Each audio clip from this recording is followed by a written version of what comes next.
Okay, drink the mana. Drink the mana. Just drink it in.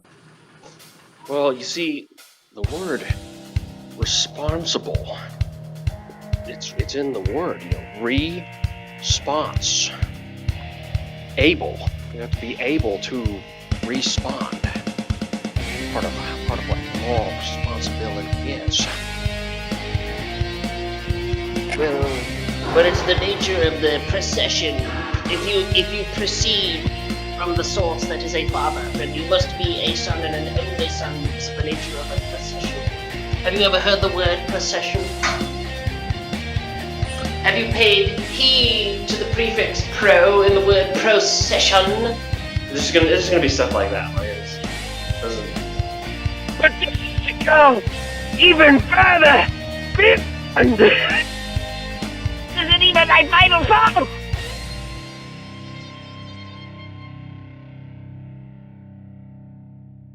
It's one of the things that we have learned in a couple of few decades. Like 50 years ago, creationists looked at a point when they say that we don't have many transitional fossils, but within the last 30 years, we have found like so many species, and they still are denying it. It's amazing, or mind-boggling, basically how in denial they are. Well, okay, but again, I think it differs on a philosophical level, right? Like part of the issue is when you go to the layers, right? Are you interpreting those layers from an evolutionary standpoint? If so, then of course you're going to take the layers were interpreted like that, like before Darwin. The geological column was discovered before Darwin even published his theory on evolution. Yeah, but all I'm saying is nobody. Sorry, all I'm saying is nobody would consider there to be transitional fossils unless you had a taxonomy that made room for them, right? Like if you don't already accept an interpretive category for transitional fossils, which creationists don't. I never really got evolution. I mean, some atheists hold it like some trump card or like some ultimate defeater for theism. I think there are many versions of theism where they would just grant all of evolution. It doesn't seem to be a problem whatsoever. So. Nou, je conflicten twee different issues. Gesprek, dat vind ik echt heel erg onbeschoft. Sorry hoor, dat kan gewoon echt niet, Nes. What? Wacht niet. Sorry? If you zoom out at like the class level between mammals, birds, reptiles, and so on, the corrections don't even are not even noticeable. The corrections are only in the very close relationships, like species to species, but not between bigger groups like classes. Those things are pretty much confirmed. So I guess my question would be like, how would you guys suggest someone like me who doesn't look at the fossil record or his DNA is confirming, these types of transitional, what would you say is a reason for looking at, say, the fossil record or stuff in genetics that way? If you're interested, explanation, it's abductively desirable. Who wants to give him homework? The evolutionary theory is comparatively simple to other alternative theories. So if you want to say design, right, you have to say, well, how does God design things? Like evolution provides a mechanism. Is it God just designs them the way we design things? I guess. But like the thing is, you can't say that because theology. God isn't, God's holy other. Yeah, that would. So that would be a terrible argument. So evolution is comparatively simpler, and so and because of that, it's a preferable theory. Just what's the Occam's razor type thing? Don't multiply it. No, it's not even that. It's not even Occam's razor. It wouldn't be ontological simplicity. It would be Kolmogorov simplicity. Right? It doesn't require I don't know. It's a simple explanation. It ties together the data. You're saying it has abductive value. Yes, that's the reason. Yeah. Would you say, Jimmy, that Planting guy would say the guy's the efficient cause behind the mechanism or processes, or something different? That's what a Christian evolutionist would say, right? Like I don't think there has been a natural way of construing evolution that makes sense. If you're convinced by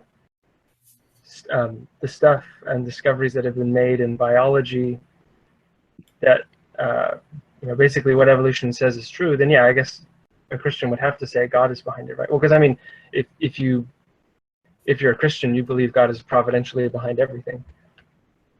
And I was a Christian before, so I accepted evolution when I was a Christian, and only much later became an atheist, and not as a result of accepting evolution.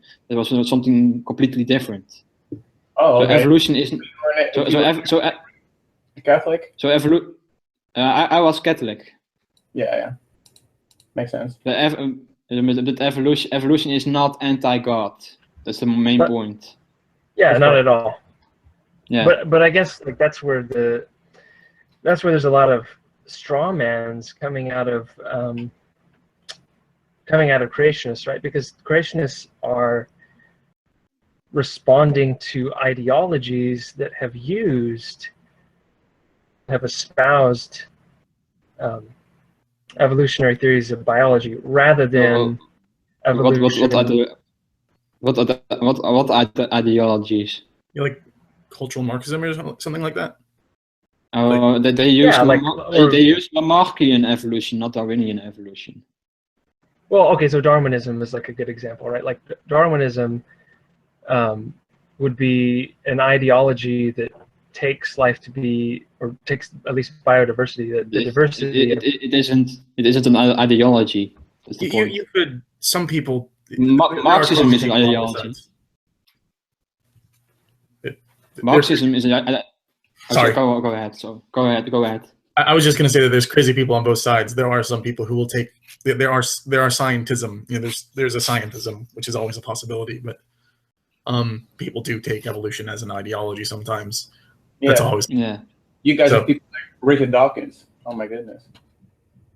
He's not just overzealous in defending. Yeah, I disagree with him that evolution is a reason to be an atheist. I heavily disagree with Dawkins on that. So, but that's a good example of what we're talking about here, right? Like Dawkins has an anti-theistic ideology which espouses evolution, and not only does it espouse evolution, but it espouses evolution as contra-religion. Any examples of that type of thinking throughout history? That's not a problem with evolutionary biology. Are you saying he's? Hold on. Dawkins isn't. Oh, sorry. Go ahead. Sorry. Hold on.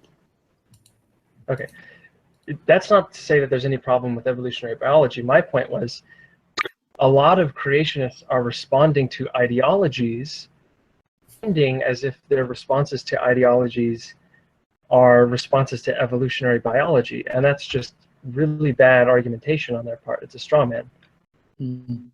I disagree slightly, because I don't think that creationism is a response to ideologies. I think creationism is a response to methodological naturalism, i.e. the scientific method. They disagree with science entirely, almost entirely. And they disagree on using a computer that's powered by electricity that comes from a nuclear power plant or a hydroelectric plant, et cetera, et cetera, et cetera. Yeah, science is bad. Well, it also comes from. Yeah. Sorry. Sorry. Go ahead. You don't have to take them that way. First, a simple argument would be that you don't need methodological naturalism per se to get computers, because there's formal science, not merely natural science in that. There is natural science in in quantum mechanics and electrodynamics, but There algorithms and whatnot. That's all math. No, That's wait, all. someone said something about. Oh gosh, I'm sorry. I forgot what I was going to say. Never mind. Go ahead. Happens to me Oh, all the time. scientific method. I think someone mentioned Yes. scientific method. They're against scientific method. Yes. Creationism is particularly anti-science in this regard. They don't agree with the entire purpose of science, to test hypotheses and to with the idea that every position has to be based on evidence, testable evidence. Well, I disagree. Well, what counts as okay? I think perhaps there's a I think that perhaps there's a confusion here, right? Because it does, formally, at least, just formally, those words. I think you could talk to many creationists who would agree to those terms, because you have different philosophies of science. You have different ideas about what the scientific enterprise is. That what counts as evidence or what counts as testing is different on the two views. Like when you say methodological naturalism, Yes. to the scientific method, like, okay, that's No. It is the scientific method. That's the same thing. The methodological naturalism is the scientific method. Do you think that assuming, for the sake of investigating the universe, that there is an explanation for phenomena present in the universe sufficient to explain the phenomena, that is the investigation of the universe itself? Sorry? Science, that's what science is, right? Like, That's natural science. It's whatever not. you think. It's not something like formal science, like mathematics does something fundamentally different in investigations. That's what I'm saying. That's my counter to. Hold on a second. I need to power my computer. Okay. Like we speak of both the formal sciences and the social sciences. So like one might say that it should be like whenever somebody says science, it seems that they're talking about the natural sciences. Sure, the natural sciences use methodological naturalism. They're the natural sciences. That's what they do. But that's not the. No, I'm on your side here, Jimmy. A little bit. I'm not like. No, I would agree to that distinction, but I think there's an even deeper problem here, which is we should not reify science. Science is an action. Science is something you do. It's not a belief. Methodological naturalism is a type of assumption be important or necessary in doing science, but it isn't science itself. That's a very bad conflation. No. Methodological naturalism isn't science. It is the scientific method. That's the distinction. Science uses the scientific method, i.e., methodological naturalism, to explain natural phenomena. That's the point. No. I mean, maybe you're just using the word strangely there, but when you talk about methodological naturalism, that's just the assumption that there is an explanation for some given phenomena present in the universe sufficient to explain the given phenomena. So like, if I see an apple fall out of a tree, methodological naturalism says, assume for the sake of investigating why the apple fell out of the tree, that there's some explanation why it fell out of the tree, that's in the tree, the apple, or in some property or law of the universe that we can, get our hands, get our eyes, get whatever else on. Right? That's basically methodological naturalism. But that's not the method of science. Neither is it doing science. Like, part of doing science is coming up with ideas or speculating about what would explain why the apple fell out of the tree, right? Like hypothesizing. But that's not what methodological naturalism is. Methodological naturalism is just an assumption about the kinds of hypotheses that you come up with. I looked up a definition. If you're saying methodological naturalism is a strategy for studying the world by which science choose not to consider supernatural forces. You're on Conservapedia, aren't you? All right, now as an example, ages ago, volcanoes were considered to be, the volcano god is angry, But no, it's just a force of nature. It's, you know, we know what volcanoes are. And then lightning is like, oh, the gods are angry. You know, that's where lightning comes from. Now we know, no, that's not true. Methodological naturalism is like a way of looking at the world and figuring out what's going on without using supernatural forces. Uh-oh. I hear a God of the Gaps argument coming on. No, Dave, that's when you talk about Hawaii, because people in Hawaii live on the side of a volcano and still do things to pay homage to Pele. Right. Even though they know it's a volcano. You just don't take your chances. That thing's going to destroy everything you have one day. Well, actually, no. Normally I don't talk to Canadians, but I will make an exception for today since we're both stuck in the same hangout today, Pseudo. But I was wondering, maybe we should also talk about epistemological naturalism and metaphysical naturalism. I assume Jimmy saw the William Lane Craig debate with Alex Rosenberg also. And I think most atheists here are smart enough not to just do the whole new atheism, anti-theism shtick, right?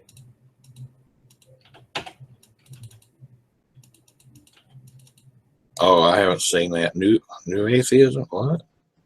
Oh my God. Jimmy, are you there? I'm trying really hard not to make Santa Claus jokes. Sorry, Heavy. Sorry, I missed it.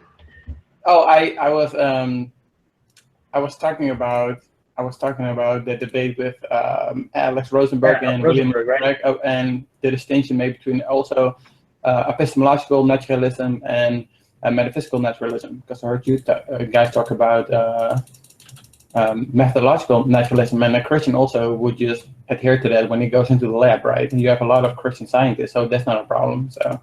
I also wanted to know if, how do you pronounce this, Neslig? He said he stopped becoming, he deconverted, but not because of evolution. So I'm curious to know what the reason was. If that's not too private, of course, if he wants to discuss that even. So go ahead. In one word, Kent Hovind. Oh. But Wash you know, your mouth out with soap, boy. it's not how do you say this in English? He's not a representative of Christianity. So No. I need to clarify. But when I was very interested in evolution, so I looked up on YouTube about evolution. And I came across this guy who claimed, Dr. Dino, yes. And I was so after a while I was so embarrassed by him that I needed to find reasons for myself to distinguish myself from this guy, because I don't want to be associated with Kent Hovind. Yeah, well, then so I looked on the team by. Sorry, go ahead. So Kent Hovind motivated me to look up for reasons to believe what I believed in, Jesus, the Bible, and God, and etc. But I couldn't find any. So I need to make a choice whether to believe, despite having no reason to, or admit that I don't have a reason to believe and becoming an atheist. So I took the honest choice, not believing. Having no reasons to believe would just leave you with agnosticism. I think that the step. I said I have no reason to believe, and that's why I don't believe. Yeah, and but that's not absence of evidence isn't evidence of evidence. Using the way that you would use the word agnosticism, he's just don't worry about it. Different people use the word atheist different ways. It's one of the unfortunate. Just don't go putting a plus sign behind it. No. Oh yeah. I don't. Directed carrier. Yep. Okay. Yeah, but okay. He's not representative, and I think people like Hugh Ross was on Steve's show recently, a few days ago. I didn't see it yet fully, but those are Christians that would actually have a completely different position as. I know, but I don't say that because of Kent Hovind.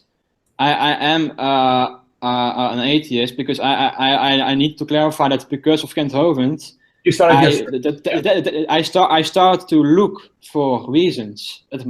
Before I knew Kent Hovind, I just believed on face value. I didn't have the motivation to test my beliefs. Right. After him, I did. Okay, well, that's fair enough, I guess.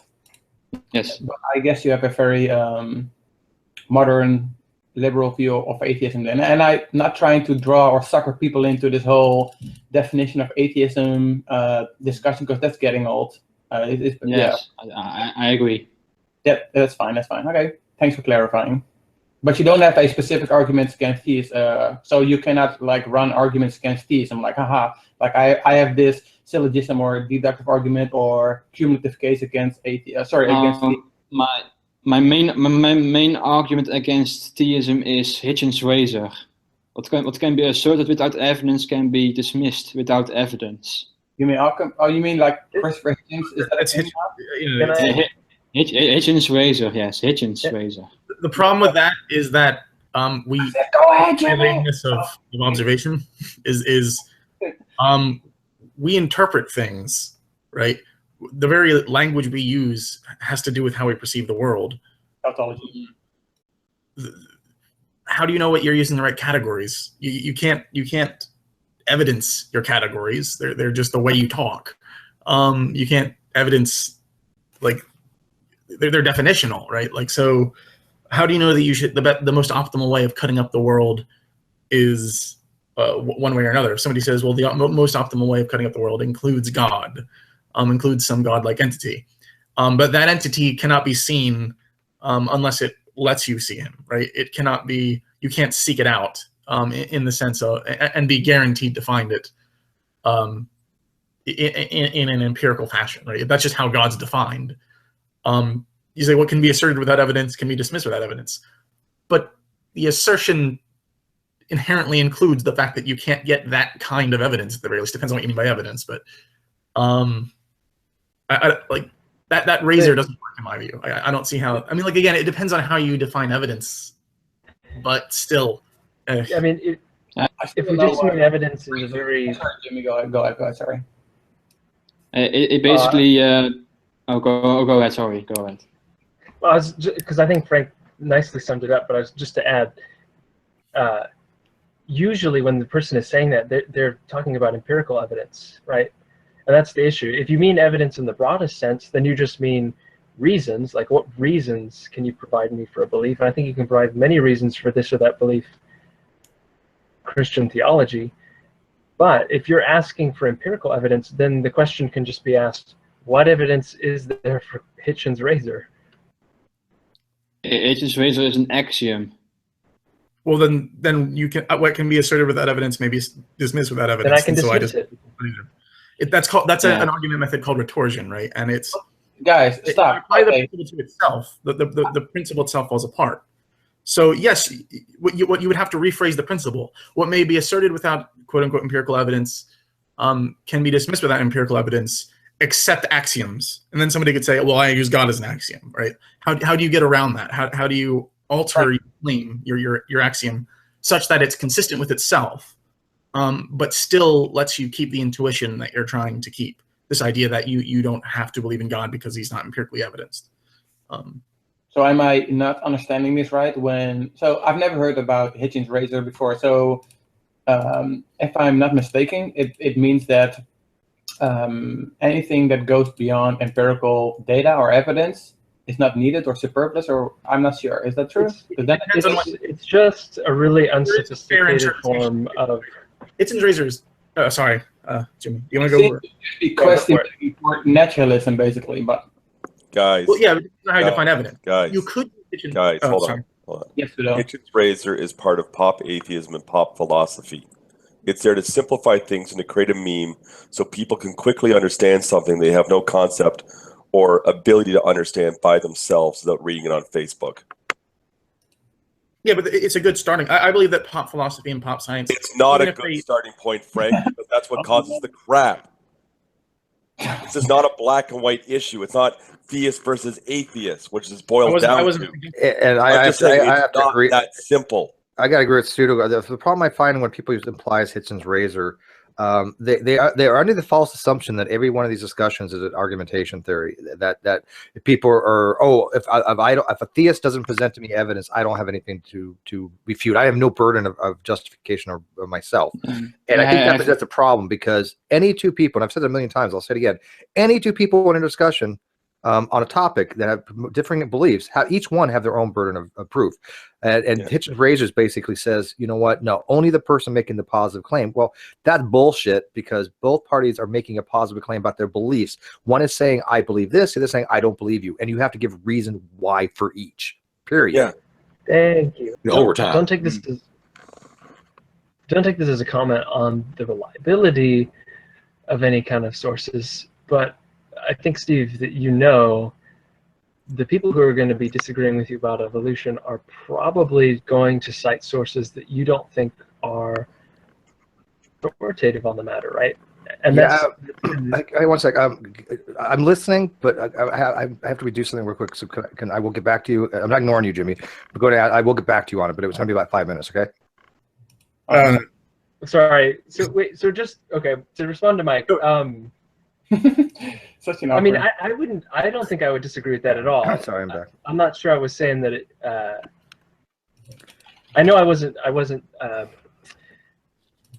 disagreeing with the idea that science is aimed. I didn't mean to at testing insinuate that. I didn't mean to say that. I'm sorry. Okay, good. Then I think we're on the same page. The only thing I would say is we need to be self-conscious of the fact that both of us are promoting a philosophy of science when we do that. So like when and that to me is the key issue that comes up with things like the sources you use, right? Because like I don't find creationists to have convincing arguments, but neither do I find evolutionists to have convincing arguments. Like I just don't find convincing arguments as far as I've searched on the issue. And I'm happy to do more research on that. But I guess the key thing for me is like, if you have a particular view of science that rules out the creationists, that's absolutely fine. But let's just be conscious about that. Like, let's be honest and put that forth on the table as, hey, look, I'm not going to accept these sources that the creationists are doing anything that should be considered honest, scientific. Go ahead, Steve. So let me address that real quick. Here's the difference. If we're talking like with theology, and I say, okay, I need a source, and you quote me Carm or something, I might look at it like, okay, these are something we may or may not have great knowledge about, and I myself mean when I say I don't mean great knowledge, but I was like, okay, Carm says this is a source, but when you say, hey, here's scientific evidence, right? Here's scientific source, and you quote Young Creationist site, they have a history, an already bad track record of not being accurate. That is not a scientific source, right? And so when you're asking for a scientific source, you cannot just arbitrarily. It's like saying, "Hey, you know what? I'm going to give you a scientific source," and I go to freaking Heavy Holler's blog, on quantum physics. I mean, Heavy Holler, but it's kind of not going to do that much for me as far as the validity of the actual material, right? So yes, you can evaluate the stuff in the Young Creation stuff, but the problem is that unless you have a really in-depth, detailed knowledge of some of these topics, I mean, look how long it took to get to human chromosome number 2, right? Oh my goodness, we pretty much all have a first-year college level experience on when it comes to telomeric repeats and shit now, right? Except for Ronnie, but so yeah, it's not like we're saying we're not summarily dismissing it, but most of that's already been refuted. It's just not a valid source. No, okay, so that's a good example of someone where you respect their authority on the matter, right, Steve? Well, wait a minute. I wanted to get into on his science, on his astrophysics, right? Not on his theology. Well, and yes. Plus, that's Ross's presentation. He's civil. He presents his. I mean, I don't agree with him, but he presents his side, intelligently and not, half-assed like most creationists do. So, I mean, yeah, I think it's fair to say. I mean, I'm not aware of a lot of creationists. I don't think. I think Ross is in the intelligent design camp, right? Like he's older, and usually when you're talking about creationism, you're talking about.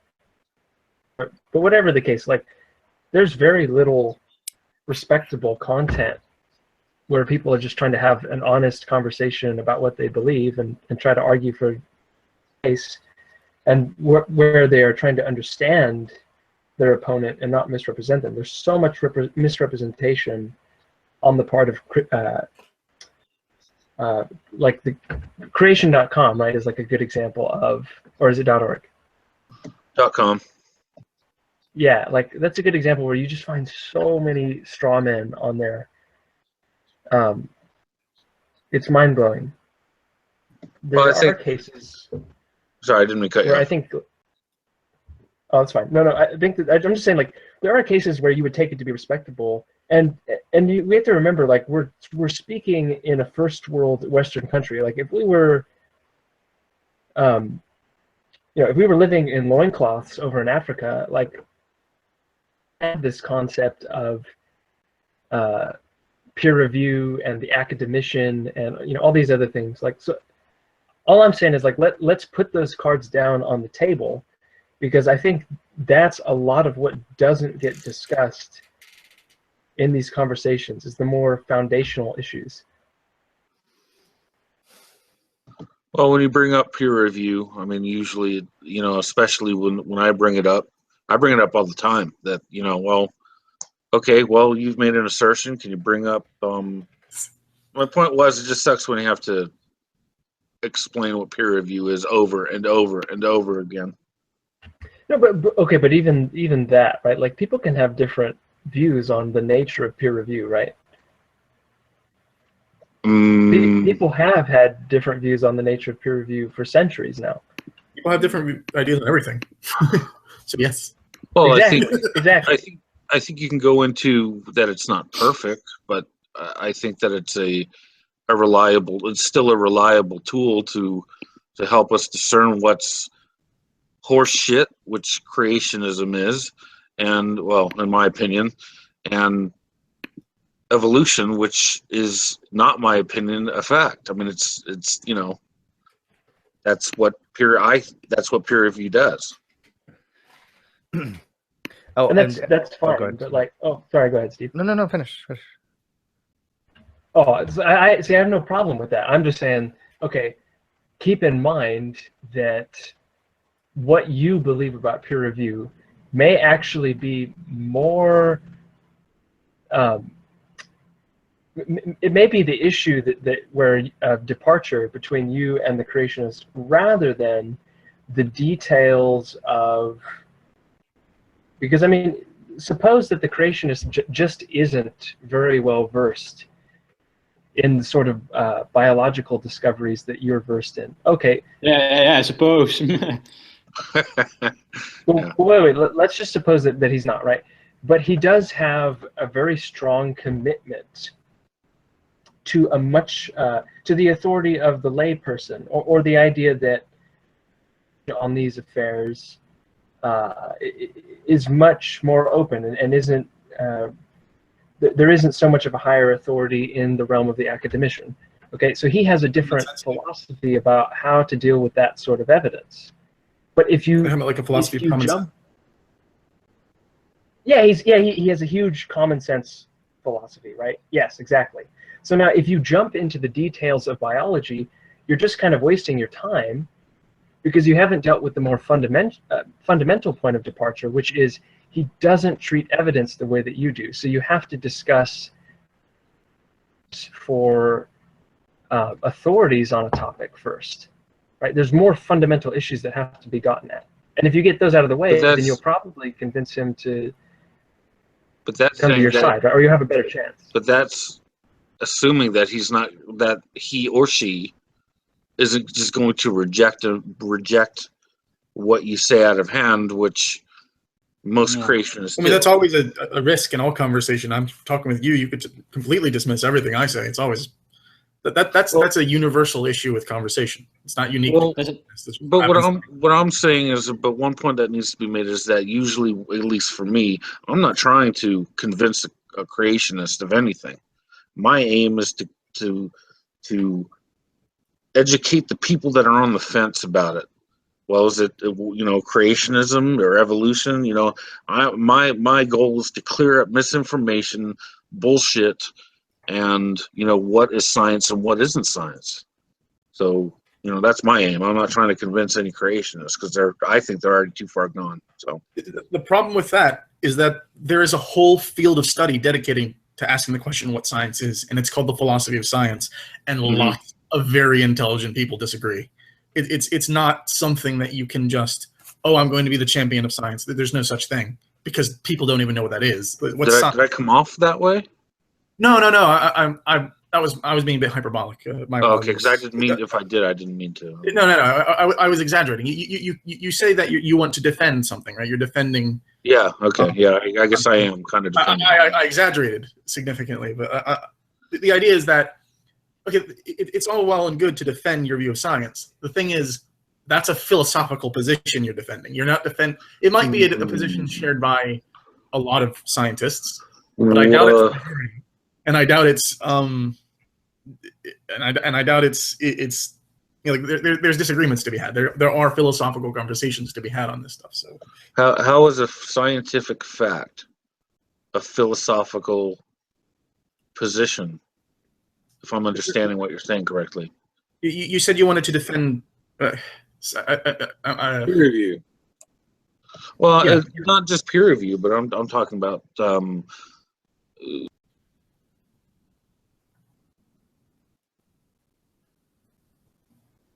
Did your mic trail off or something? No, that was. I'm sorry. I guess I rubbed the button. When I'm arguing with someone, like, you know, when I'm arguing with a creationist, I'm trying. Now I'm forgetting again. We all have this problem. I'm tired. all the time. I'm tired. So I just want to step in for a moment and say something real quick. It's like you have someone that's studying, say, evolution. Okay, here's my claim. Here's my test. Here's my evidence. And I can show you that this works. And I can give you my test and evidence and stuff, and you can come up with the same results that I did. That's kind of like peer review, sort of. One aspect of it, that what you come up with can be tested and verified. Now, a creation, Ken Ham or somebody, they come up to you and say, all right, here's my claim, but I don't have anything to give you where you can get the results I did. But heavy. You weren't there. No, yeah, they weren't there when they weren't there at the creation of the world either. When No, wait a second. That is the key difference. That is exactly it, right? Because but that's that's something I've noticed, and we run into that so much. I mean, doesn't but the reason you run into that is because they have a philosophy of science where of observation, first-hand observation of the phenomena to be explained, or you have some natural scientific account for the thing that's being explained. So, for example, the creationist is going to say, there's a bit of an oxymoron. Hold on. The creationist is going to say, I can appeal to observations as an impetus for investigating the universe and seeing why the things that I observe are the way they are, happen the way they happen. Or I can look at the Bible and see what it said about history, and then I can believe that, right? His philosophy of science, yours does not. But it almost sounds like you're trying to put creationists and creationism on equal footing with a scientific. We should do that. Viable theory.